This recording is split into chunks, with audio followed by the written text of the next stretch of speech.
Do it. Do it. Let's do it. Do it. Do it. Do it. My sweetie, do it. Okay. Do it. Do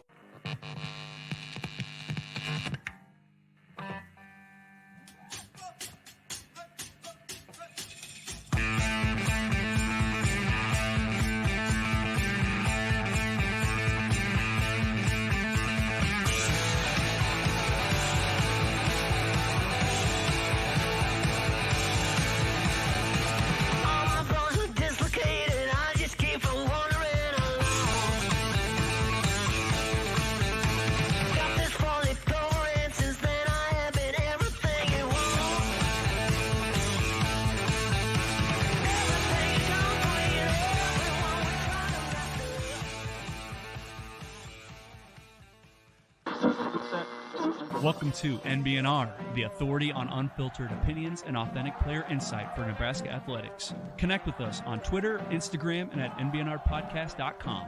We have the saying, no block, no rock. You know, we just really love Otter. He's a junkyard dog. Kenny Bell ran up to me. He's like, you know what you just did? You get mad when you go get in the portal and go to another podcast? You know, usually dumbbells are in pairs. They had 5 dumbbells. Dang on it, Muhammad! GBR. Go Big Red, indeed. No block, no rock. Season 4, episode 53. Coming at you from the NBNR studio in Omaha, Nebraska. And we want to bring in a very special guest to talk Nebraska football. We have with us Tim Verghese. He writes for Inside Nebraska, covering Husker recruiting and football. Tim, good evening. Thank you for joining us. Good evening. Thanks for having me. So let's just get this out of the way, guys. So I'm assuming you have your David Sanders to Nebraska write-up all finished, yeah? I don't like that reaction. I was going to say, is that a good laugh or what? I wouldn't say that's a great laugh. But yeah, you know, I don't think this is necessarily a done deal one way or the other just yet. I think I was talking to people earlier today and yeah, kind of said the same thing of just, yeah, I don't think this is necessarily a done deal just yet, but I wouldn't get hopes too high if I was a Nebraska fan for this Saturday decision specifically. He says, don't get your hopes too high. I'm like, that's my everyday. Yeah. Like, that's So, tell you what, I'll tone it down to an 8 out of 10. Jeez. Is that fair? No, that's yeah, it's a joke, Mike. no, Yeah, it's a joke. Don't do it. Well, okay, so it looks like it's probably Tennessee, like that's kind of the rumblings. And then you have this like clothing line that he just came out with. Did you guys see this? The clothing line thing? Yep. And if you look, you know, there's people speculating it's all like red colored stuff. So you know how that goes in Husker Nation. Oh boy. Oh boy. I don't know. Yeah. Listen, this fan base loves to like, I mean, there's 2 things I saw online today that I was like, all right, guys, like we can settle down a little bit. Like one with Sanders specifically, like I get it because even I saw the line and I'm like curious. It's all red and white, but then there's the blue element. He's pretty much just taking from his school colors, which are red, white, and blue, which is why the merch is that way. I don't think, again, and I think the way this kid has handled his whole recruiting process, his family, his agent, like they've handled this, like they wouldn't tip their hand so early, you know, with something like this. But at the same time, you know, it is notable that I would also say, again, before, if I were a Nebraska fan, getting my hopes up about the colors of his merch, like red and white is also the colors for Georgia and Ohio State that are very, very much still involved in this recruitment. Like, yeah, I would say this about Georgia, which again, this isn't something I would say to read into. I mean, maybe not read into a whole lot, but something to just keep in mind here is, and I think something people don't really know here is Ohio State's offensive line recruiting has not been very good over the past few years. And specifically this cycle is kind of do or die for their O-line coach.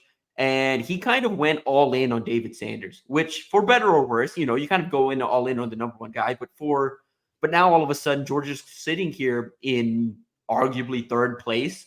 And, you know, Nebraska has a chance to spoil their chances of getting him. Obviously, Tennessee gets him, then, you know, keep him out of the Big Ten altogether.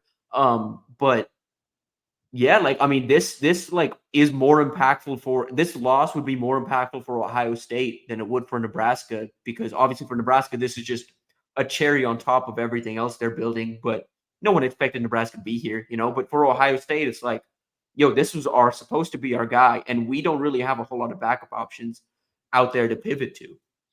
It's funny you say that, because that has been the knock on Ryan Day for the past few years, especially with Harbaugh shoving it up his balloon knot every year for the past 3 years. Like, Ohio State's soft. Like, is Ryan Day the dude? I know he's got his, dyed black beard and everything. Like, he's kind of a weird guy, and his teams are kind of soft. Born on third base. Yeah, born on third base, that whole narrative. Yeah. So I have a question. So when you look at a guy like David Sanders, obviously doesn't need a lot of publicity. I mean, nationwide, he's got the spotlight right now. But when we look at the other programs that are in the running here, like you mentioned, Georgia, Ohio State, Tennessee, we've seen a lot of these high-end recruits putting Nebraska, continuously in those like Final Fours. Do you see a part of that being, the rabid consumption of content from Nebraska fans? Is that what's kind of helping Nebraska get in those Final Fours? Or like, is Nebraska a genuine landing spot for David Sanders? I think the fan base certainly helps, but I mean, Nebraska would not be here in this conversation 2 years ago, like they're not even in the mix 2 years ago. They're not even in the mix under the previous staff. Like they're in this recruitment. And I think they're a true player in this recruitment because of the relationships he has with Dylan Raiola obviously helps. But in the 2 times he came to Nebraska, he really enjoyed his time in Lincoln. He really enjoyed Matt Rhule. He really has, he feels the vision and understands the vision that Matt Rhule has for this program. He really gelled with Donovan Raiola as well. The one thing I would say about this staff that's been really impressive since I've been back on this beat is the job they do relationship building. They do it from top down. It's from Rhule down. Like, each member of the staff does a really, really good job of staying in touch with guys. And I think this season, even if you miss out on Sanders, even if you miss out on Michael Terry, if you take care of business on the field, I think you're going to be surprised at some of the names Nebraska circles back on, because this staff has done a really good job quietly behind the scenes, just at least keeping tabs with some of these top prospects across the country that at one point or another they were involved with, they had on campus, or a guy that's just at least interested in what Nebraska has to offer, but hasn't been able to make it to campus, or the one thing they've wanted to see. Because you have to remember as well, for a lot of the recruits that are coming up now, they don't remember the Nebraska that was winning. For them, in their memory, all they remember of Nebraska, for most of them, they don't even remember Nebraska breaking a bowl game. Unfortunately, that's just where we're at. And so Nebraska's got to turn some things around on the field to kind of check that final box off for a lot of these programs, because they have a lot of juice on the recruiting trail. It's between, and I'm not even saying it's just the coaching staff, or it's just one individual thing. You've got a rabid fan base. You have legitimately NIL power. You're not necessarily up there with the Oregons and the Texas A&Ms and the Texases and those type of programs just yet, but you're close. You're in there with some SEC programs. They can compete with SEC programs for recruits, and they've done that so far. They've done a good job of at least matching offers that are out there. So they've got NIL power. They've got a rabid fan base on their side. They've got a coaching staff that does a really good job of developing and building relationships. And these facilities, all summer, I've heard from recruits, and I'm talking recruits like Brandon Arrington. He's a 2026 4-star out of California. He's got every offer in the country. I called him as he's leaving Alabama's campus, and he's telling me that Nebraska's facilities are the best he's seen. Guys are going all over the country. David Sanders felt the same way. Guys are leaving Nebraska after touring the best of the best, and they're leaving Nebraska being like, "Oh, Nebraska's right up there." I had a kid compare Nebraska's facilities to Oregon's, which for all my life I've been hearing Oregon's got the state of the art facility, and now Nebraska's right up there. So Nebraska has a lot working on their side. Literally, you just win some games, and recruiting will take care of itself. Yeah. I don't know how much you've talked to like Texas recruits, but you had brought up Texas. And like last week, I think they had posted pictures of like the recruits with Lamborghinis and like these big crazy NIL things. How does Nebraska compete with that? Like, we don't have Lambos and we don't have the, what you'd expect like Coach Prime to be doing with Louis Vuitton. Like, you just don't see that coming out of Matt Rhule. How is he like competing against that kind of thing? It's about how you treat players, and it's about getting past the flash. A lot of recruits see past, specifically with Texas. Texas is the one program that can kind of get away with having that flash of these like foreign, specifically Lamborghinis on campus, because there's a Lamborghini in Austin that's consistently signing recruits to NIL deals. And that's an attractive thing, but they're doing it for like 1-2 players a year. Like Bijan Robinson got a Lambo, and I think Isaiah Bond got a Lambo this year. But that's really like, it's like 1 or 2 guys per year. This isn't like, hey, everyone's coming to campus and getting Lambos. And I actually had this discussion over the weekend with somebody, just talking the state of NIL around the country. Nebraska's at a point too, from an NIL standpoint. They recruit guys that want to be here, and they don't really use NIL to compete in some of these higher end recruitments, obviously, because you have to. It's just as a general barrier, like to even be in the David Sanders recruitment, for example, you have to at least have a certain amount to offer. Like, you have to have a floor. And so you have to have that money there. But when you go past that and you try to build out a class, you can't do that for everybody, obviously. And so like Nebraska, for example, and a lot of these programs now, they're using NIL more to retain than they are to attract to campus. And again, Nebraska's where what they're telling recruits and what's resonating with recruits is, hey, we're not wasting money on, getting some fancy cars out for the weekend, or, like designer brand, whatever, for just a weekend. Like, we've invested all that money into our facility, into our rehab, into our recovery, into our training. Like, you're going to come to Nebraska and you're going to be taken care of all day, every day. Like, and I'm talking even beyond like the facilities, like their nutrition staff, their strength staff, all of that. Like, all of that is resonating with guys. And at the end of the day, you want guys that want to play football, that don't want to deal with the extracurriculars. And, I think Nebraska is doing a good job of finding the guys they want to be here and finding guys that fit the culture as a result. Yes, if you want to come to Nebraska, and Mike, yes, you're going to be next. I just want to get this point. If you want to come to Nebraska, you better like football. You better enjoy playing the game, because there's not anything else here. Like, maybe this is just me being a 30-something-year-old guy, but I would not want to drive a Lamborghini just because of the attention that you get and all that crap. Like, a Nebraska football player gets enough attention as it is. Just adding a Lamborghini to that sounds painful to me. And try driving a Lamborghini in Lincoln in December. Good luck with that. Yeah, give me a truck. And I get it. If you're 18 and you're coming out of high school, you just got out of prom, you're like, oh, I want a flashy car. And I get it. And a lot of these kids don't really come from privileged backgrounds a lot of the time. So I get it. So I don't know. I just want to get that point out the way as a 30-something-year-old man.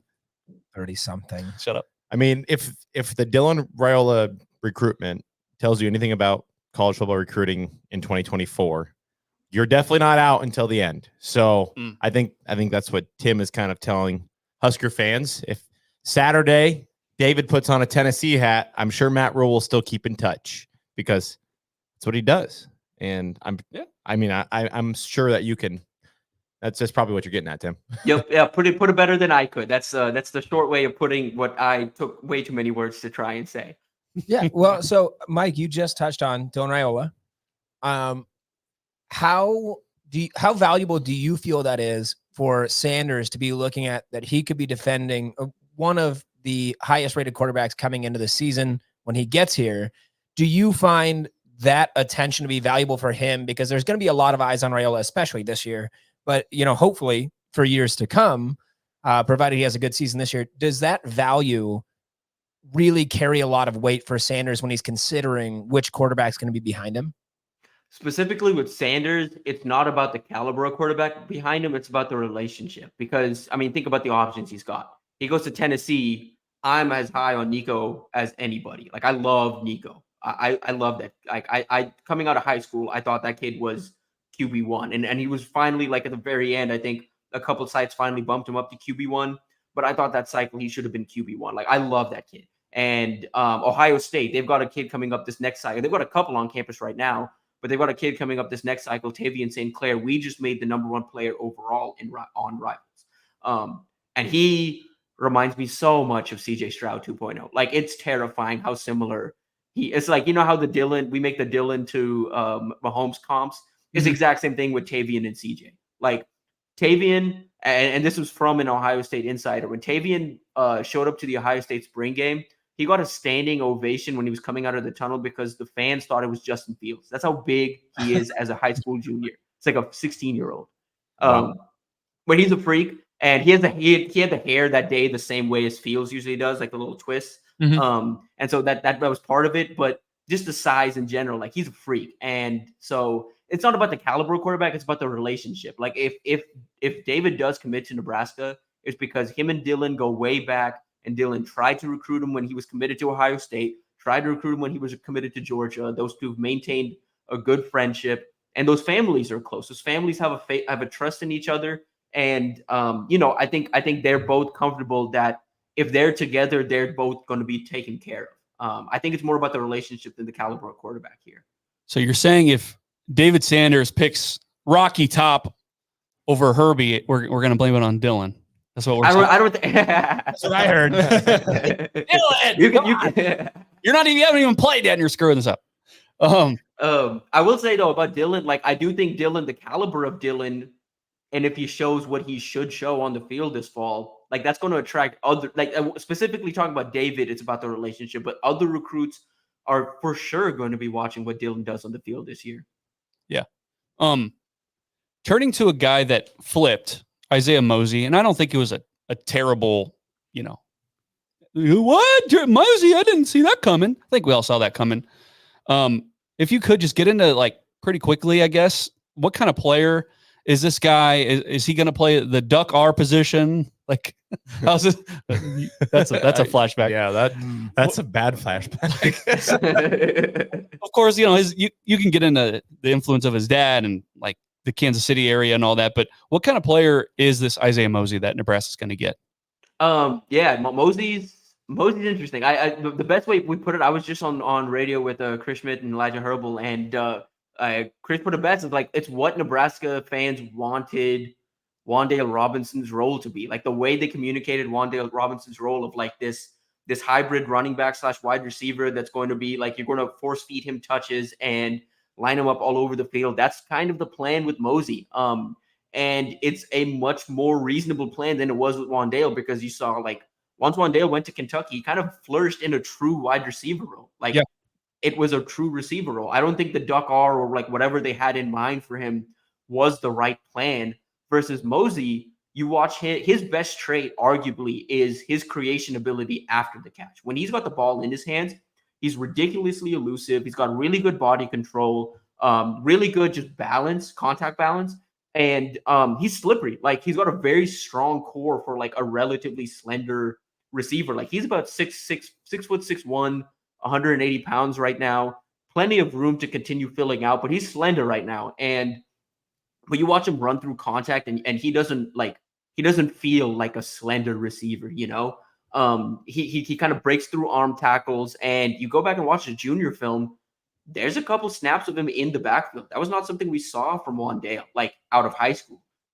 This is a guy that's, like, taking handoffs in the backfield and then running between the tackles. And he does a good job at it because he's been doing this for a couple of years and he's got good vision. That it's more natural for him than it was for Wan'Dale, trying to kind of give, because what Nebraska was trying to do with Wan'Dale was, this is our most electric playmaker. We want to get him the ball as many ways as we can. And we all saw it. Like, at one point in the season, it's just like, okay, if we don't get the ball to Wan'Dale, the offense isn't going anywhere. Yeah. Like, that's not going to be the case when Mosey gets to campus. Hopefully, knock on wood, you've got a couple options. You've got year 3 Malachi Coleman and year 3 Jalen Lloyd, and potentially another year of maybe Isaiah Neal if he gets a medical hardship waiver. Like, you've got a couple more weapons, maybe Michael Terry, you know what I mean? Like, maybe you've got a couple other guys out there where it's not all reliant on this individual guy. And so the whole defense isn't keyed on him. You can find ways to move a Mosey type of round when offenses have to keep track of Jalen Lloyd's speed or keep track of Malachi Coleman on the outside and make sure they've got a safety over the top of him and Jalen. Yeah, it's you saw someone in the chat saying Debo Samuel 2.0, and of course you hear about Rhule talking about positionless players and all that, and it's curious to see how he will implement that this year. And like a guy that intrigues me, and I don't mean to go off on a tangent, but my pick last year to click was Janiron Bonner. Like for some reason, there's just something about him that I like. I love this. Yes, I love this. Completely agree. So Janiron Bonner, get into him. Yeah, no, I mean, I completely see what you're saying. Like, and he's so versatile and is so unique in just what they have in that receiver room. And you saw the way they used him in the spring game. And as intrigued as I am for him, what really intrigues me about just the way they've kind of used him and talked about him these last few years, it very much feels like they're using Bonner as the pitch for what the plan is down the line, or maybe even later this year with Carter Nelson. Mm-hmm. Okay, I thought you had one. You were okay. Nope. Is it safe to say that Christian Jones is the top in-state recruit for Nebraska, or just in general? Yeah. So Christian Jones, top in state. I'd even go as far to say as top remaining on the board, regardless of position. You kind of need to address linebacker this year. You kind of need to land a guy there, and he's the guy remaining. And he, like, pretty much from the start of the class. I mean, I don't think he's going to get mad at me for saying this, but I was talking to Caden Verghese the other day, and he was like, this whole thing started with trying to get Christian in the boat. It's probably going to end with trying to get Christian in the boat. That's all the in-state guys right now is they're like, we wanted to get Christian as soon as we could, and now we're all committed, and he's not. So we're trying to get him to join us. They really want him bad, obviously, and I think Nebraska's trending. I still think Nebraska's ahead. I don't think Nebraska's really I don't think at any point Nebraska's been completely out or like not the favorite here. I think Oklahoma's giving them a real run for their money. I think Brent Venables did a really good job connecting with him. I think as a program, Oklahoma just has so many from head coach down. Like Venables is a linebacker guru, defensive coordinator, linebacker guy. Obviously, they have two different linebackers coaches that are both very good at what they do, that have developed linebackers for a couple of years now, that really understand how to connect with linebackers. Like, it's a specific type of personality to play a linebacker. And I think Christian just had a really good time at Oklahoma and kind of connected with a lot of guys that see the game the way he does. At the same time, what Nebraska kind of has working for them, he's got a good relationship with Rob Dvorak and Matt Rhule and Tony White. And, I think he's developing a relationship with other people on the staff. This is a guy that, is very detail oriented. He's like from a very young age was working with multiple trainers and meal prepping and, counting his calories, like very detail oriented, and is going about the process the exact same way. Like I had the conversation with Damon Benning last week and Ravi on last Friday. And it's just with him, I know fans can get, annoyed at how long this process is taking. It's like an in-state kid. Why is he taking forever to pick Nebraska? But he's taking his time. Like, he wants to make sure that Nebraska's answering the one question he has left for them. Can they win on the field? Is everything Rhule's talked about, can it translate into wins on the field? Great question, Tim Verghese. So can they win? Another part of that, you talk about, and you mentioned that he's got great relationships with a lot of the coaching staff, but specifically, I want to talk about Tony White, because internally, I believe, have talked about consistently where we're not sure how long Tony White's going to be here before he goes and gets his own head coaching job or goes to some other level. Do you think that might be a factor in some of these defensive recruits coming in, that even though I get along with Tony White really well, we know he's a great coordinator, I'm not positive how long he's going to be there, and I'm not willing to, play for somebody else. Could that be a factor on some of these decisions? Some of them, but I mean, as far as the guys that are committed and the guys that are really left out there for you, I don't think it's that much of a factor. Like, if you were to rank the important relationships in Christian Jones's recruitment, it would go Rob Dvorak, Matt Rhule. I may even put Corey Campbell over Tony White, to be all completely honest. Like, this is a guy, again, like, he's he told me straight up, he's like, I'm doing my work in the weight room to maintain. I'm not putting any weight on because I know the staff at the next level is going to take care of me. Wherever he goes, he understands it's a professional working with him that's going to take care of him. So he has a lot of faith in that future staff, and he spends a lot of time on the visits getting to know every strength and conditioning staff he's considering. So I'd say Corey Campbell's a little more important than Tony here. And I think Nebraska fully understands what's probably going to happen with Tony White after the season. And I think they're approaching recruiting that way because outside of a handful of guys, when I talk to recruits, Tony White's not the first name they mentioned. They mentioned a position coach. They mentioned Keith Williams. They mentioned another off-field assistant. And then there's Tony White. Like he's involved, no doubt. Like, especially out in California, there's a reason Brandon Arrington keeps come back to campus and has Nebraska so high.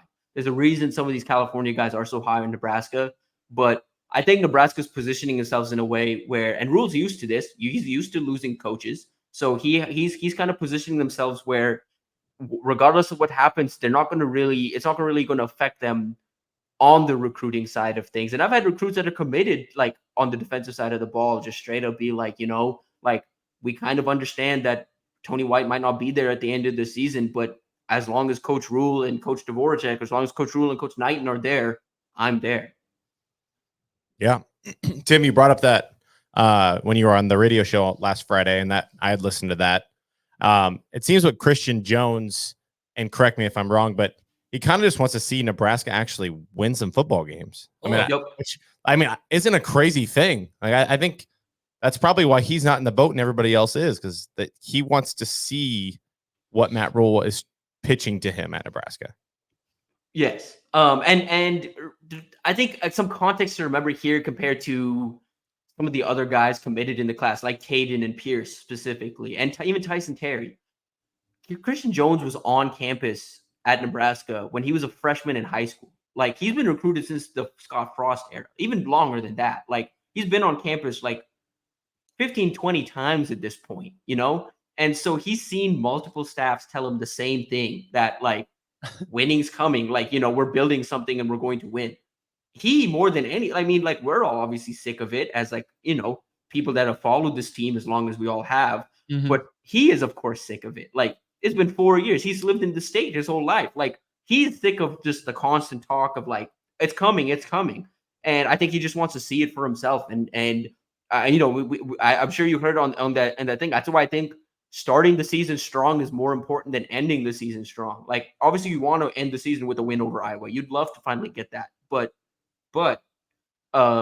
if you start the season strong, it could go a long way in the recruitment of a Christian Jones and a Michael Terry, who's now considering, moving his decision into the season. Yeah, you hear a lot of fans, they get frustrated with in-state recruiting, and they say from the 70s until the early 2000s, they got so many in-state guys. It's like, well, no shit, you're the most winningest program over the course of 40 years, man. Like, of course you're going to get a lot of in-state recruits.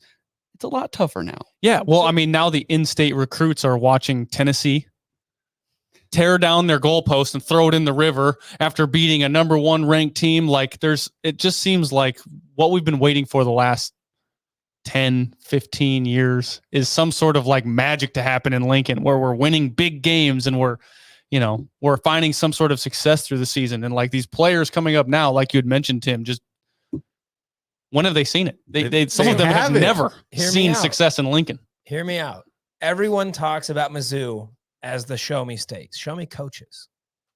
I think Nebraska has become the show me state, and it's not about coaches. It's show me wins. I think that's where we're at. Like, it's tough to win these guys over if we're not winning games. Show me wins. It's not that hard. Actually, winning games is hard, but yeah, winning games is hard. I guess we would be remiss if we didn't ask you about Dayton Raiola. You hear rumors about, hey, is he going to maybe attend school here or there? What's his recruitment looking like? Is he in love with Nebraska? What do we think about Dayton Raiola? Yeah, it's the question on everyone's mind. It's something that kind of bugs me too, just like, because so much of the 2026 QB search hinges on what happens there. To answer part of that question, does he love Nebraska? I'll say this much. Dayton was outside of his father, outside of Dominic, Dayton was the other person pushing Dylan to give Nebraska a second look. Like Dayton was a lot more in on Nebraska before Dylan was. Like it kind of came back around on Dylan, but Dayton was always there, you know, and Dayton kind of like Dayton's always it's at least from what I've been able to gather is like in that family, Dayton's always been the one that's like really been drawn to Lincoln and really been drawn to just like continuing the family legacy. I think he'd love that opportunity if it was granted to him, but I think it's been made known to him and the staff is obviously well aware. Like he just hasn't played a whole lot of varsity games right now. And he needed to grow. Like he grew this offseason. He needed that. He's up to like 6'1", maybe even 6'2" at this point. Completely changed his body and, you know, has a chance to contend. You know, we talked about it on my podcast this morning with John Garcia, and John just checked in at the most recent Buford scrimmage. He took the first snap at the scrimmage, but he's rotating in with a senior quarterback that transferred into Buford, like Dylan did, kind of in hopes of, you know, kind of earning some more recruiting assignment as a senior. But he's more of a running threat, and obviously Dayton's got more of an arm. And so it's more of this like back and forth thing. But I'll say the same thing as John. Like, I think it's a good sign whenever the younger quarterback is the one stealing reps from the older guy. I think that's a sign of, you know, maybe he's got a chance to win this starting job. And with the starting job, can at least show that he deserves an offer and deserves like a green light to commit, because he's got an offer right now, but he doesn't have necessarily the green light to commit. And I think not regardless, but I think there's a chance looking ahead to 26, Nebraska opens up and takes maybe two quarterbacks, whether that's another in-state guy, whether that's they're bringing four-star quarterback Michael Clayton in for a visit for the Colorado game. They just made the top 8 for four-star quarterback Helaman Kasuga out of Corner Canyon. They're in on a couple of these 26 QBs, and Glenn Thomas is doing his due diligence to make sure, okay, hey, if the fall comes around and Dayton, you know, the film isn't encouraging, that Nebraska's got some options. But, you know, the fall comes around and the film is intriguing, and, you know, Nebraska's like, oh, hey, you know what, give him the green light, like, let him go. All of a sudden, you've got another Raiola coming up, and you've got just all that more recruiting juice coming in, and a guy that would give you a whole lot more on the recruiting trail than Dylan did coming in, because Dylan, again, he committed pretty much after everybody else, and so there wasn't a whole lot of work for him to do. Dayton would be vocal, would be helping you on the recruiting trail, and would have like a year and a half potentially to peer recruit. Are you like me, Tim? You know, I see, and we're kind of circling back to offensive line real quick.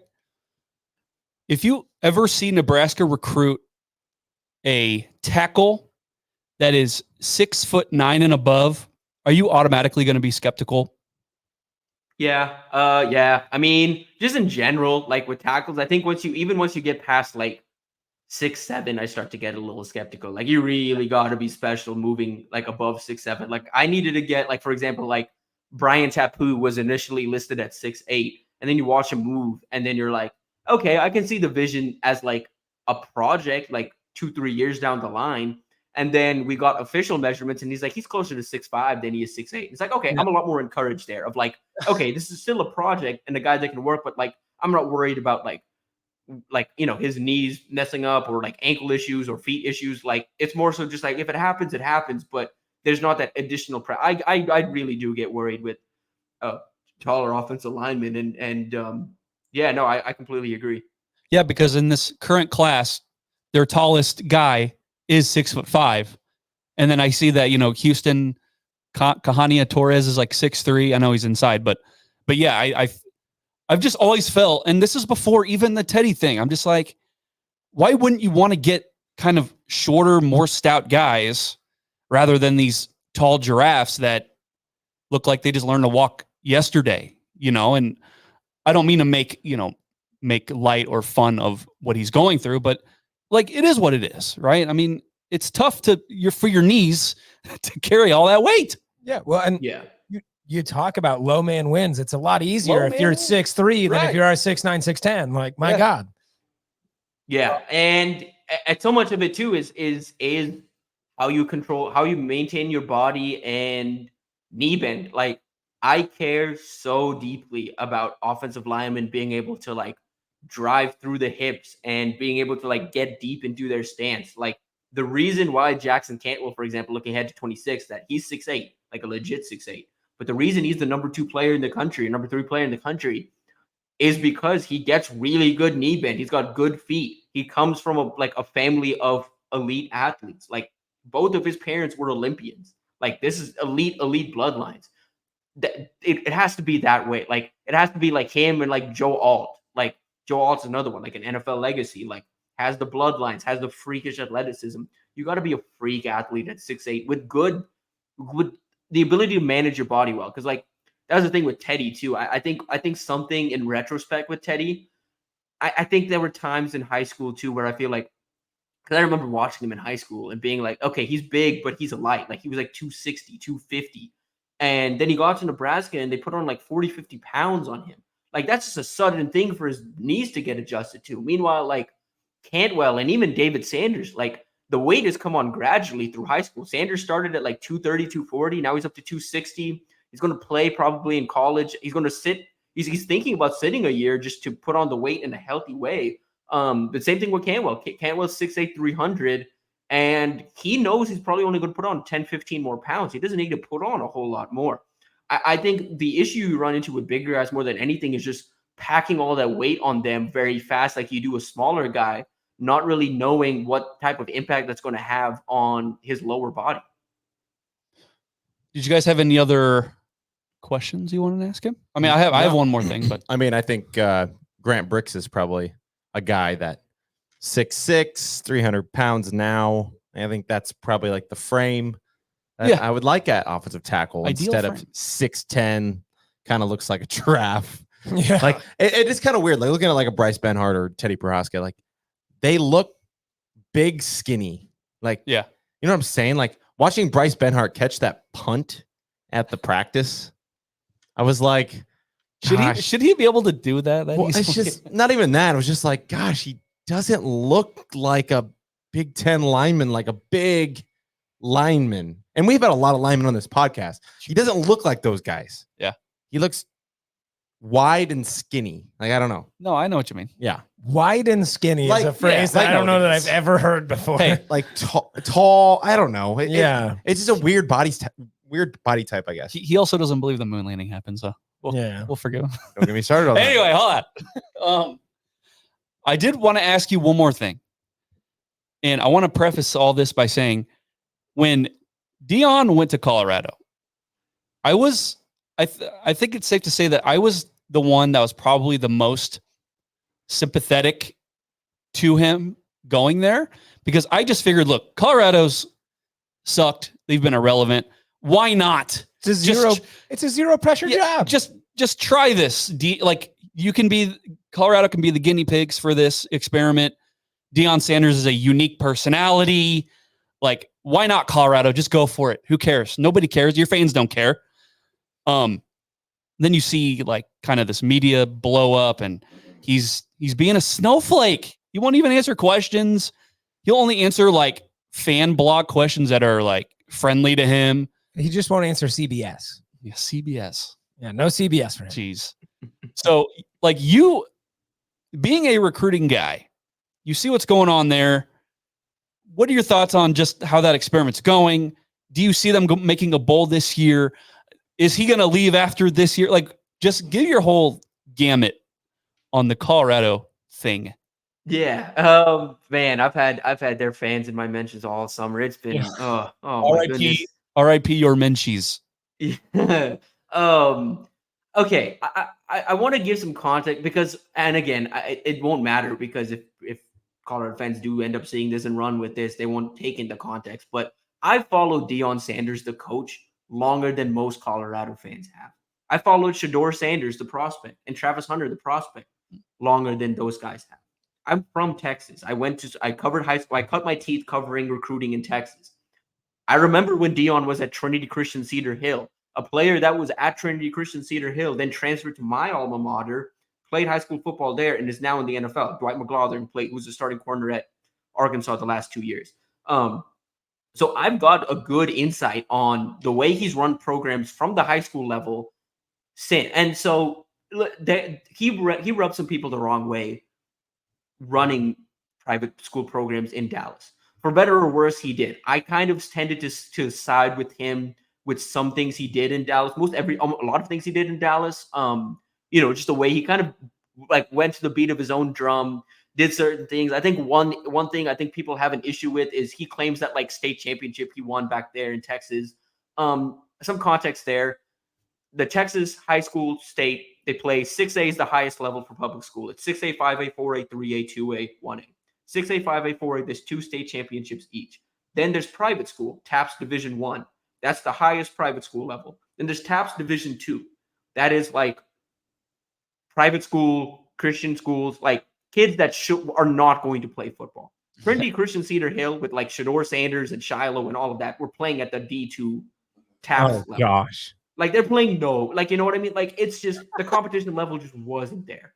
And so, I mean, they were just like it wasn't fair. Like, so I have a little like qualms with that just in terms of like, you can claim the championship, sure, but like, don't be like he's an elite Texas high school football coach because he didn't play the best in Texas. That being said, about Colorado in general, about the season, listen, Shador is legit. Like Shador is legit. Travis Hunter is one of the best football players I've ever seen in my life. Like, I think that is like, regardless of your bias, regardless of what you think, Travis Hunter is one of the best there. Like, he just truly is. Like, he's good. He's real good. Like, and his accomplishments at the high school level are insane. At the 5A level in Georgia, the second highest level in Georgia, he's playing both ways and pretty much dragging a team to a state championship. They didn't win the state championship, but he dragged them there. His high school accomplishments are really, really impressive. And what he did last year and what he did before at Jackson State, really impressive player.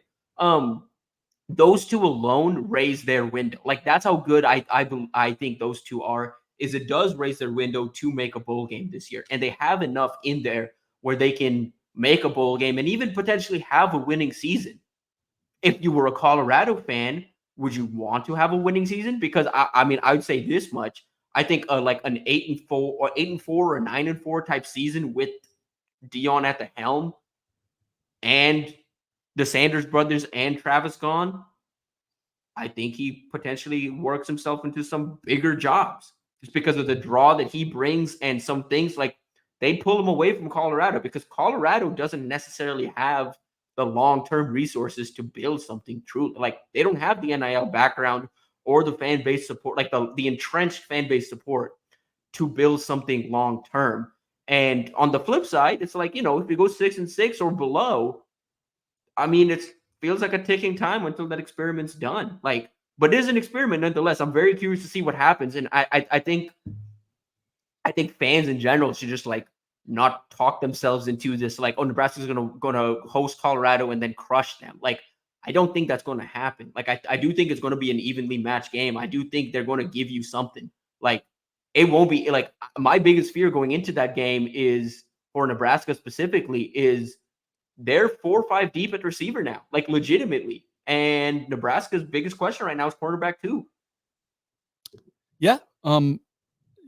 It's as Nebraska fans, what happens is we start looking at the schedule.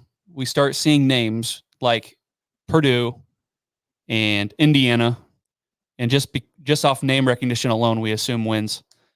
And we've made the point numerous times. Purdue and Indiana are looking at Nebraska and saying the same thing about us. And no matter how bad something is going somewhere else, like with Colorado, with all these rumors about GTA 6 and guns and fights, despite all of that, it just seems like they just might find a way against Nebraska because it just seems like every other team does too. Yeah, I mean, you have to keep that in mind. And I'll also say, like, the reports that are coming out from, like, what's going on behind the scenes of that program, a lot of it's so unconfirmed. And, like, you know, I don't want to put anything, I wouldn't, like, run with those at all either of, like, that this is an indictment on Dion. Because, like, I'll say this too, even dating back. Oh, hold on. Hold on, Tim. Can you hear us, Tim? We lost you. Like we can't hear your audio. Oh, his AirPods might have died. Oh, no. Oh, no. Come on, team, you got to charge those up, boy. But if he can hear us, then I don't know. Oh yeah, I guess that's a Oh. good point. You didn't mute him or anything, did you? I haven't touched anything. Okay. Come on now. He knows This is what not to my fault. Everybody didn't touch Hands anything. up. Tim, can you hear us? Give us a thumbs up if you can hear us. Yeah, Okay, he can hear us. He can hear us. We just can't Okay. hear him. Okay. But yes, but You got me now? oh, There we go. He's Yeah. back. There we go. You were- Sorry, I touched the mic and I messed it up. That's on me. well, so you're in the middle of saying, don't run with these allegations. They're probably rumors. Athon Sports thing. Athlon, yeah. Yeah. Yeah, I wouldn't run with that as like anything that's legitimate or something to use as like, fodder in an argument or whatever. Like I really wouldn't use that against him because Dion does, like even dating back to his high school days, he does do a good job of at least taking care of his guys, you know what I mean? And he's not going to let something like that run. Like I truly don't believe he's going to let something like that slide. Just, and again, in my understanding of him as a coach and a person, he's not going to let something like that slide. Like no coach at the Power 4 level can get away with some of the allegations in there. So Tim, call your shot. Who wins in September? Nebraska or Ooh. Colorado? I mean, man, I'll It's too early, but I want you to call your shot. yeah, see, say early. It's like we're getting there, man. It's like less than a Yeah. month out. Like we're really getting close. I've kind of, I think all offseason, I think I've kind of leaned Nebraska by 7 to 10. Just off the strength of, I think that defense paired with an offense that gives you something is going to give them more of a challenge than they expect. I'm also very curious to see what happens week 1 against North Dakota State, because I think that'll tell us so much about that Colorado team. If they come in there and, they steamroll them, they may sleepwalk into Nebraska, or they may sleepwalk into Lincoln, because for them, the whole dialogue's been, oh, you're going to get upset by the FCS team week 1. So they've got that week 1 scheduled. Nebraska has week 2 scheduled. Nebraska has week 2 circled. So I think there's that to keep in mind. I also think with them is, if they come into North Dakota State and they potentially lose, or, it is closer than they expect, they come into Nebraska with a bit of an edge. Yeah, I mean, look, we can do all the postulating and all the analytical, like the week by week kind of momentum shifts and all that. But again, as a Nebraska fan that's been hit a few times, like I would hate to just speculate on like, oh, this team won, so they're going to sleepwalk. And I just like I said, every other team, doesn't matter how great they're doing or how poor they're doing, they play Nebraska and they do just enough. Just enough. And you got to remember too, Nebraska fans tend to forget that we did lose by like 3 scores to them last year. I understand. Right. We gave them the ball like 5 times, but it happened. But it did happen. It still happened. And we did lose to them the last 2 times we played before that too. Yeah. So like, it's not going to be an easy football game. No. Yeah, I think anyone walking in with the assumption that this is going to be a win is a little crazy. And I mean, again, the game is critical for Nebraska. I mean, like the recruiting list that's starting to come together for the game is sizable. Like it's probably going to be the best recruiting weekend of the football season, just in terms of the amount of guys that are going to be in town for 2026 and 2027. So you kind of have to put your best foot forward. I think the best outcome is obviously a win, but best outcome in general is play them close and come out on top. Like show you can win a close game. Show you can win like in a heated environment. In prime time for once. Well, has Nebraska had issues winning close games recently? I would rather them win on a freaking buzzer field goal than win by 50. I disagree. I just think that they need that. I think they've blown out Maryland before. They've blown out Northwestern. Yes. Yeah. With the Xavier Betts run down the sideline. I need a field goal at the buzzer. That's what I want Prime to get beat by 50 in Lincoln. That would be so much You're fun. being greedy, Mike. I am being greedy. I also don't think we're going to win. Jared. But that's okay. so Okay. Let me pare down what Jared said, where you said, I would rather win with a buzzer beater than win by 50. Yeah. I'm going to pare that down just a little bit and just say, I would rather win. Yeah. I don't care how it comes. Yeah. I genuinely don't care. I definitely think, gosh dang it, and this is going to be a whole other thing. I definitely think just the psychological makeup of this team, this program, they need a particular win like that. But there'll be fans in the stands. Oh, no. Dude, I think mentally they're rock hard. There's going to be fans in the stands, so they're not going to do all the things they practice. Tim Verghese. Well, did you guys have anything else you wanted to ask him before we let him go? No, I mean, I was just going to kind of direct it to like, where can people find you? And ultimately my question for you was like, where did you come from? Because all of a sudden I've got like DB and Ravi in the office talking about Tim. And then you're talking with Schmitty and Elijah. And like, I work for Hurrdat Sports. So in the office, like I can tell you that Ravi and DB both love you. So like, I just don't know. It seemed like all of a sudden I'm listening to the radio show and it's like every Friday or whatever you're on there and you're talking and we've got people in the chat saying Tim, the recruiting Nostradamus, Tim the GOAT. Like it just seems like you kind of came out of nowhere. So I just wanted just a quick background and kind of where people can find you now.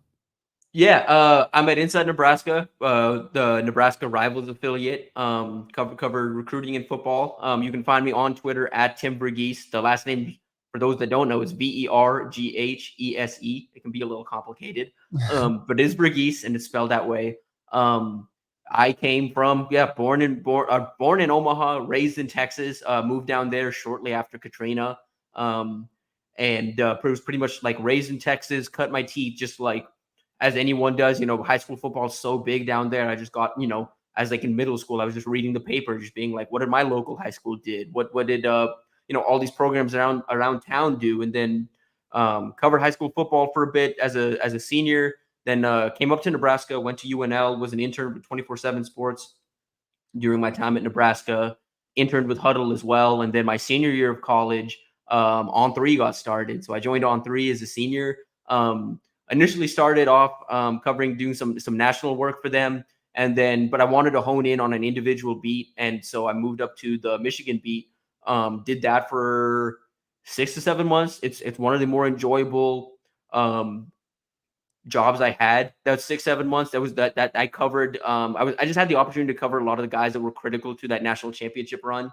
Mason Graham, Kenneth Grant, all those guys, Keon Saab and Will Johnson, like that whole recruiting class. It was really fun to see that come together and see what it looks like. You know, like I really wanted the opportunity to see what it looks like. Cool. And then I went, On3 approached me with the opportunity to kind of start a Texas A&M site, which was a gamble. And, you know, in retrospect, a gamble I shouldn't have taken. But because it burnt me out. Like I'll say that it burnt me out. But I was there for about a year covering Texas A&M. And that's where I really kind of learned how to cover recruiting at an elite level. Like A&M coming out off this #1 recruiting class, they're recruiting like a top team in the SEC. And so there I just kind of learned like what it takes to cover a program that recruits at an elite level and just what it takes. And so did that, burnt out, took a bit of time off, like took about like, I mean, it ended up being close to a year off just out of the industry, doing some freelance work down in Texas and ended up back here thanks to Zach Carpenter. So I'm back just after a good bit of ways, but and this scene's changed a lot. So, but I'm happy to be back and I'm really enjoying it. You know, Tim, before we let you go, I just have to acknowledge even people that cover recruiting for Texas A&M burn out. Yeah. That place is just a snake pit. Man, I've got stories. We can't get into it now, but I've got stories. Well, next time you come on this podcast, we want you sitting right next to Jared underneath that sign. And we can talk about all the fun stories that you got about the snake pit that is Texas A&M. Yes. Well, hey, Tim, we hope you have a great rest of your Monday night. We want to thank you for taking the time out and, don't burn yourself out here. We want you to stick around. No, I'm having a good time. I don't think I'm burning out anytime soon, but appreciate y'all having me. Hope to do this again soon. And it was a pleasure to meet all of y'all. Thanks, Tim. Thanks, Tim. Appreciate it. Yep. Appreciate it, man. Hey, that was fun. That was great. That went for how long? That was 54 minutes. Okay. Are we taking a break or no? Are we just what are we doing? What do you want to do? You want to talk about the at 54? I think we just rocked through. I think we do another 15-ish, 20 minutes and call it a day. Well, okay, but I will say that Pizza's been calling my name over there. I mean, I can could take a quick break. And I could get a beer. My beer's been empty Me for too. I'm about a half empty. hour. We can take a quick break. Okay, we're gonna take a 5-minute break. We'll be right back.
Thank you, Method Man, and thank you, Troy Walters.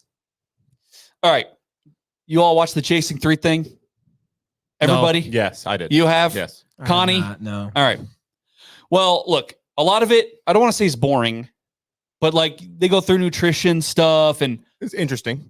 you saw the players move in. They highlighted a few players like IGC.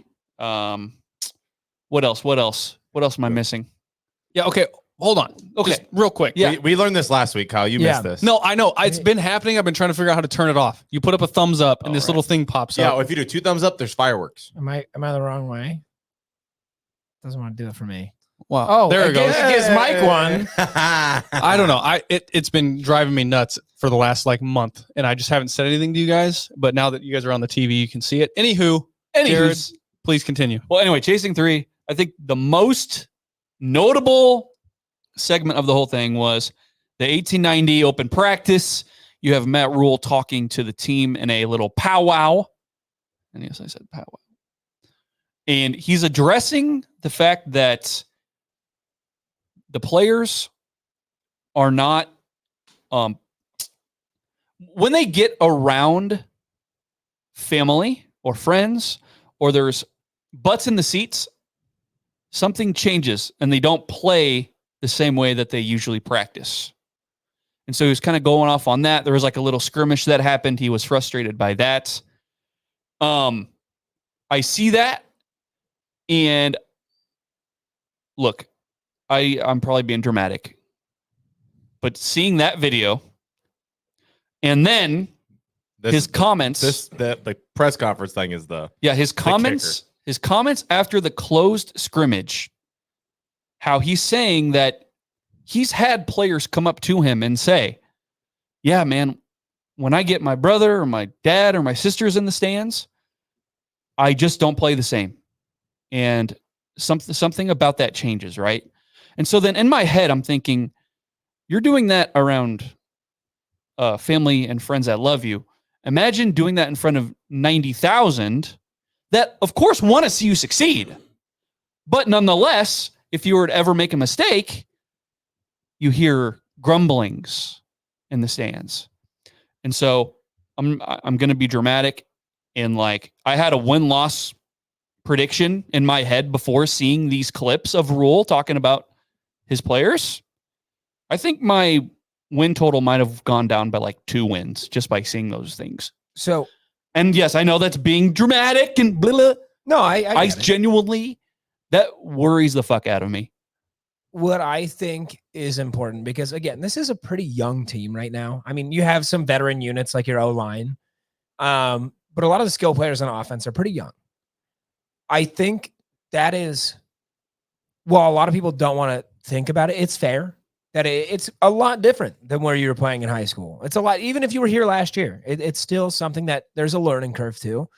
And why, like we've talked about a lot, thank God we finally get game 1 at home, non-con, and get them that tune-up. And hopefully, week 2 going into Colorado, they're a little bit more used to that environment. And, it's difficult, especially if you're a young kid right now and it's, a close scrimmage, your family's there, whatever. Like that's different just because of the environment and your family's there watching you. But UTEP really is going to be, I think, the one where you see some of those mistakes. And then hopefully, again, they get used to that environment and they're ready to go, or at least improved off of, get those shakes out. I hope they make those mistakes that you're speaking of, because it's going to happen. It will. I hope they are up by a few scores when that happens. Yeah. Because I predict that there's going to be a time in the UTEP game where we're watching it and we're doing this. And I'm not talking about the first quarter. I'm talking later in the game. There's going to be a moment that happens where our little balloon knots, I say it almost every week, our little balloon knots, both people in the stands and on the sideline, I fear are going to go, yeah! Can I give you? It's going to get real tight. Can I give you the hottest take? Oh, boy. I don't want the mistakes to happen when we're up 3 scores. I want them to happen right away, because that's going to show me 2 things. A, it's going to show me how you respond to that mistake. And B, how are you going to overcome and just continue to move forward? It's not enough to fix those mistakes for 1 possession. Now, like it happens in the first quarter, I need you to fix them for 3. It's a really weird take to say I want them early on and I want you to have to dig yourself out of the hole. I see you. But if we have that concern about like some sort of mental toughness, a game like UTEP, that's one where I think it is not easy. Again, there's no easy wins. But I think that's a game where we are equipped to be able to have these young guys kind of dig themselves out of that hole and then move through those 3 quarters, which is something that we've struggled with for years. Kyle, talk me off the ledge. Yeah, I don't. Is that what you're gonna do? Yeah. Okay. Do it. I don't think necessarily what had happened is like problematic.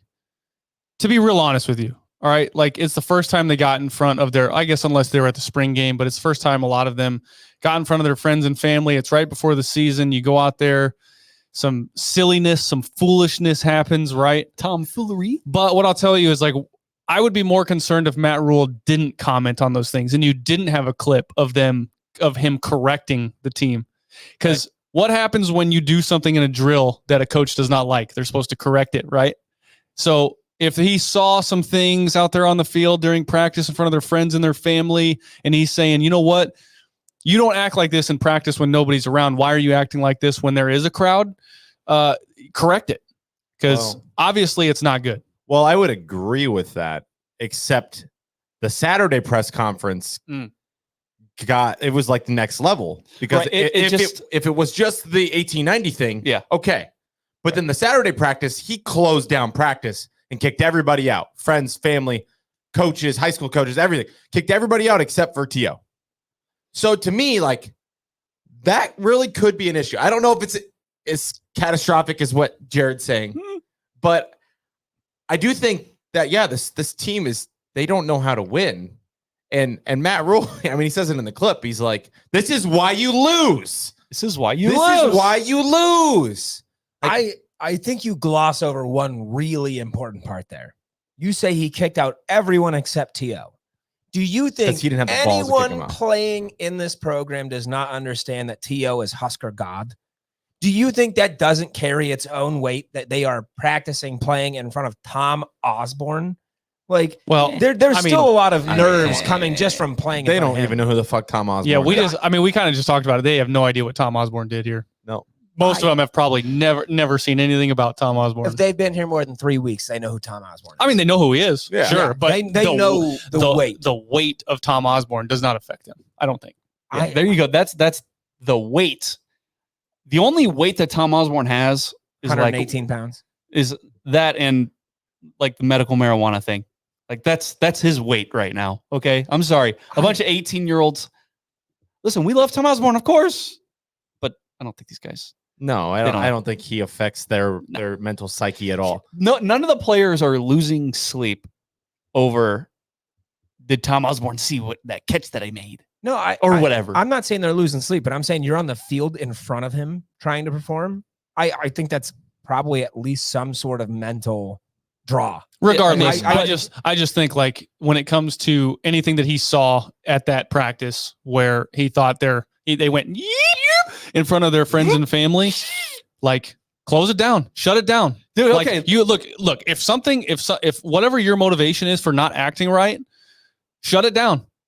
To hell with it. Kick everybody out. Kick them all out. Let's get back to the grind. I get it. I understand where the concern is coming from because here in about 3 weeks, you're going to have 90,000 people watching you. Yeah. But if you don't nip it in the bud at all, I applaud him for addressing it in the first place. He was fired up in his Saturday press conference. Yeah. He was fired up. That was not the normal Matt Rhule. You could tell there was something going on. Yeah. And I'm sure the next one he might even address it. So, like, this is kind of where I'm at. And I know this is crazy. I'm a fucking loon, okay? Yes, you are. I just feel like... But you're not fucking crazy. Not. I'm not crazy. Only in Minneapolis am I crazy. In a hotel room. Drunk. Off of a loss. Okay. I just feel like if your players cannot perform in front of people, you need to perform in front of people. It's exactly like, where do I was more go. of it. Yeah, You don't need close it down. Open it up. Teaching at first was a little scary, but the more you do it, the more at ease and comfortable you are. Being comfortable with being uncomfortable until it's something that you grow accustomed to. And so, like, there's a part of me that's like, should you just make every practice open and have people come in Maybe you take away their cell phones or their notebooks so they can't take notes or whatever. But I just feel like you're going to be playing games that count. You guys, we win the offseason every year. They're going to play games in front of people every week. And if you tighten up and your clutch gene, poof, disappears. Like, I feel like, did Rhule kind of like exacerbate the problem by getting everyone out a little bit? If you shut it down and wait until week 1 to bring that crowd in, what's the hardest game of the year? Week 1. Yeah. Because now that crowd's there. The crowd that you were scared about, the crowd that made you nervous, they're there. And there's no getting rid of them. We're not going away. There's no getting rid of them. We're here. Sorry, but we're here. I think shutting it down is the wrong move. I think you put more people in the stands. Make them nervous. And again, I know that's kind of a weird thing because no other team has open practices all the time. But Yeah, again, I feel like Nebraska is nobody just, has open practices. Nebraska's a special little program that needs to be treated differently because we are different. They are. There's something about us that just doesn't click on Saturdays. There isn't other programs that are doing 1890 open practices to raise money and stuff like that. Like there isn't other programs doing that. There's a handful, but most schools are closed because they don't want people seeing what's going on behind closed doors. Imagine if Colorado had open practices regularly. Like, just imagine what that shit show would look like. Like, we're talking about Nebraska, a program ran by a guy that we respect in Matt Rhule. I'm sure things are fine. I'm sure he was pissed in the moment. We hope. I'm trying to I'm excited as fuck for football season. I cannot have that little interview. It's killing me. It's killing me. I didn't like it. And I like that you paired the two because I do think they correlate very well. Yeah, the 1890 practice and the open scrimmage press conference. But yeah, and there's like a skeptical side of me, Kyle. Mm-hmm. Because if we know anything about Matt Rhule, everything that gets released is his stamp of approval, right? Yes. Right. He watches it. He makes sure that everything that is seen by us has been approved by him. And so there's like a part of me that's like, Matt Rhule's mind state is big brain. I have to show the fans that I'm acknowledging the mental shortcomings of this team. They are physical as all hell. They're the all bus team. But guys, as Matt Rhule, I can only do so much as a coach. I can coach them up. I could put them in the right positions, but they still have to perform. And fans out there, look, we're going to blow a game this year sometime. I acknowledged it before the season. Don't blame. Hey, I acknowledged it. What do you want me to do? I can only do so much. I tried to have a powwow at the 1890 practice. I tried to have close practice. I tried to do everything I could. But what am I supposed to do, guys? Like, I feel like he's kind of getting out ahead of it. And he's like, shock therapy. Do what? Shock therapy. Anything. Torture. Can we do that? Chinese water. Is that in the new NCAA rules? Or? Maybe. Waterboarding. The NCAA isn't real anyways. It's fine. Hey, the CIA, you know what they do? To all the recruits, they waterboard them. And they make do them a go bunch into an open scrimmage. they have them play in front of their dad at practice. Yeah. No, they like shock their nipples and shit. Like, to I think prepare we're them. losing this. I think we're losing. No, we're not. This. No, we are not. We need to do CIA level torture. No, I don't like that at all. I don't like that at all. Thank you, Mike. Because I paused at CIA waiting for someone to say torture. So I didn't say it.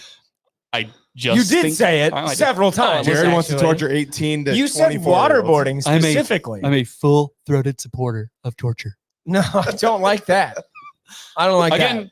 Again, I know I'm being dramatic, and there's like less than 20 days until kickoff, but I gotta say, it dampened my spirits watching him say these things.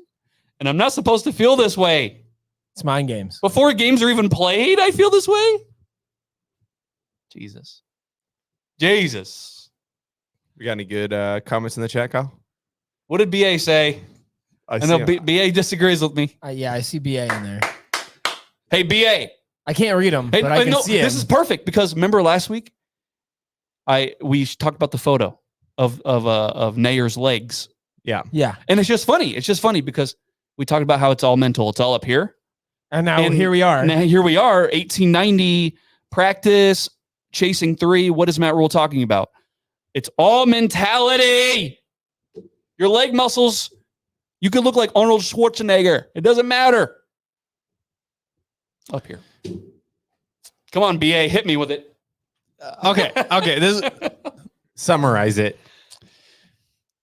There's a comment in here. It says, I don't see why any of us are acting like we know how to run a major college football program. Listen. We are not acting like we've been doing this for 4 years. We've been sitting at these microphones for 4 years. And not a single one of us will tell a single one of you listeners that we know anything about running a program. No. This is totally opinionated from a fan perspective. It is unfiltered. It is raw. This is what we feel a certain geographic that would like to consume our content would like to hear. Get it, Kyle. That's all this is. Get him. I think I made that comment last week about the fact that I was like, dude, there's a reason people get paid to do shit that we're not doing. Right. We're not good enough. We know that. Hey, and Kyle, thank you for the that. funny part about even that statement, though, Kyle, is whoever said that in the chat. Usually, when we have a hunch about something, 4 years of evidence would tell us that we're usually right. Sorry.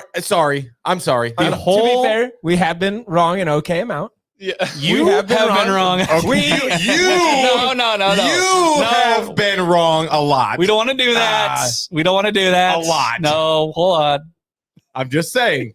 There's 2 guys in here that were like, ain't gonna do it, ain't gonna work, and it worked, and we were right. And I didn't want to be right. I still don't want to be right about that. I wish it would have worked, but it didn't. Hey, and I'm sorry, and I don't know if that was BA or somebody else. I cannot see the screen. It definitely was not BA. Don't get mad at me. It was BA. Okay. We have years of evidence that no matter how optimistic you are going into a season, and you have every right to be optimistic, you only live one life. I don't know if you guys knew this. YOLO? After you die, there's nothing. So I get it. You want to be happy about Husker football? I know that's a surprise to you guys. What? You only live once. You want to feel joy. But lo and behold, every time it hits December, you get sad for a little bit, don't you? So I'm just saying we have years of evidence backing my pessimism. That's all I'm saying. That's all. Yeah. That's all I'm saying. Am I wrong? No. I don't think I am. I'm always right. Well, is that the only this is kind of a downer. Yeah, it's kind of a downer. Do we have anything to Like the first time that something I heard the room positive? just go Anything silent. positive? Okay. Let's close it out like this, okay? Give me one thing that's making you take a Kool-Aid shot. What's the Kool-Aid shot about this team that you are positive 100% this is going to be a good thing for the Huskers in 2024? Dylan Raiola. Done. Easy. Done. Easy. That's the easiest one. The only thing that will make me sip anything is that guy right there. Okay. You know what? I'm going to say it. I'm going to say it. Do it. Everybody put your seatbelts on. Are you going to take your shirt off? What are we doing? I've been No. buckled up. I really loved that clip of Matt Rhule Getting addressing after the him? team Okay. about letting their pucker factor 5, 10, whatever you want to call it, happen in front of all their friends and family in a crowd that was what? How many people were there? Mike, how many? 3,500 people. 3,500 people. And Matt Rhule felt like, you know what? You guys saw the lights and freaked out, and this was not our best showing. And I loved it. I thought that's exactly what you should be doing in that moment. And if it wasn't happening, I'd be a little bit more concerned. That's what gives me Kool-Aid, is that somebody's out there actually addressing stuff like what we've been talking about on this podcast for 4 years. The elephant in the room. It would be one thing if this was a 1-year thing, but it goes back to Pelini. Yeah. I mean, it's just shrinking when it counts the most. No clutch gene. And so, yes, I'm scared. And I love that you're not, but I'm scared. No, I mean, I'm not saying that like it's not concerning. I've known about it since Bo Pelini was here. Yeah. I've known that that's been an issue. So if somebody's not addressing it, we do have a really big issue. And the fact that there's proof that he is standing out there addressing it, that's what gives me hope. Who's responsible for the water source in the city of Lincoln? Because I think we need to test that water. There's something. It's probably Tom Osborne. He's spoiling the water so Nebraska can never reach the pinnacle that he reached. So he can be the forever goat. I'm supposed to be the conspiracy guy, dude. here. That conspiracy is even crazier than the moon landing. I don't know. I feel like no, never mind. Go, right. Connor. what do you got? What's your Kool-Aid shot? So this is weird because it's not specifically about the team. And I know one of you is going to tell me I'm wrong. No. There are the loud voices around the state talking about, 10-2, 11-1, that bullshit. I think what's reassuring to me is that I feel like weirdly, this has been one of the more reasonable Husker off seasons where a lot of fans are like, yeah, like 6, 7, 8 would be incredible. Right. Most people when they hear 10, they go, stop. Yeah. And Most like, people. seeing the fan It's like base heartburn immediately. be very reasonable about what the expectations for this season can be. I think to me, like the fucking inject that in my veins. Like we talk about the fishbowl every single week, and having that fishbowl be at least a little bit more reasonable is awesome, because when you have these absurd expectations and like they're just not reasonable at all, we create situations where these athletes get down on themselves. It's harder to perform. It's harder to be positive. So that's my thing is, a relatively reasonable fan base this offseason. Yeah, especially given the offseason we've had with just nonstop news. Yeah. It's just, why can't we have nice things? Yeah, if it's not one thing, it's another. I think my Kool-Aid shot, I want to say Thomas Fidone. I feel like Mackey boy? Yeah, he's gonna win the Mackey this year. I'm joking, Mike. God, did you see that look he gave me? I literally just said the fan base was being reasonable like seconds ago. No, I think I said a few months ago, I go, he's going to be a second team All Big Ten. And I think that's just fine. But I think he's going to play very well. I think he's going to be a nice safety blanket. Defense is solid. No worries. Again, even if they regress a little bit, that's okay. There's wiggle room. There's wiggle room. Yeah. Okay. Anybody else? No, Just want to get off your chest like me? Any pain they need to get rid of? Any demons you need to exercise? Not yet. Shit, not yet. After UTEP. Hey, we've got 12 games of demons that we can exercise. Here's the thing. Can we talk about a fucking game already? I know. We do this every week, and I love it. I love you guys, but Jesus. I can't wait. Yeah, I cannot wait. Real quick, Connor, you've got something going on at the brewery, I think, this Friday. This upcoming, is it this Friday? Yeah, we have. Are we involved in that? Yeah. Oh. So, are you guys doing that? Am I invited? Yeah, you can come. Okay, great. I believe we'll all be there. Yeah. Friday. I think 7 o'clock. We have Husker trivia. So there'll be a lot of really cool prizes. It'll be a 2-hour trivia show. There's a break in the middle. Don't worry, you're not going to have to do it all the way through. But there are going to be prizes for the top 3 teams. NBNR excluded because I'm assuming we're going to rip a perfect score. There's also a bonus prize. Do we have all the answers? No, okay, we don't. then we probably won't. I've been very adamant that I cannot be I'm logistics. I cannot be involved in any way with the drafting of questions, anything like that. Been very adamant about that. But if you can come this Friday from 7 to 9 p.m. and beat NBNR and Husker Trivia, we have bonus prizes, and they're very cool. But you have to show up, you have to beat us, and then you're going to get some really cool stuff. It's free to play. You don't have to buy anything. You just have to show up. 7 to 9 p.m. We do expect the brewery to be full, so I would recommend showing up a little bit before 7, like maybe around 6. But that will be very cool. Connor, you're scaring me. Well, because I like to think I know a little bit. We need Jared to even stand a chance. But here's the thing. Here's the thing. When it counts, I'm a Husker fan. Oh God. when the brights get really light, I shirk in the moment.